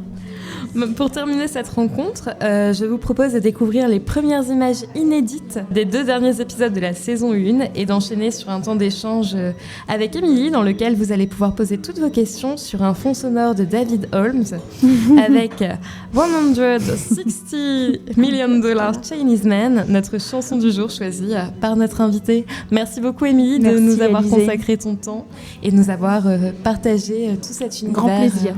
Des chroniques. Tous les épisodes d'Escarbille sont enregistrés en public. N'hésitez pas à suivre l'actualité du podcast sur Instagram afin d'être au courant des prochaines rencontres et ainsi pouvoir nous rejoindre, échanger avec les invités et vivre l'expérience Escarbille en direct. Merci à Julie et au restaurant Le Mambo Miam Miam de nous avoir accueillis pour cette rencontre. Escarbille est une production OV Studio avec, à la production et à la réalisation, Alizé Tételin et à la technique, Enzo Détouche.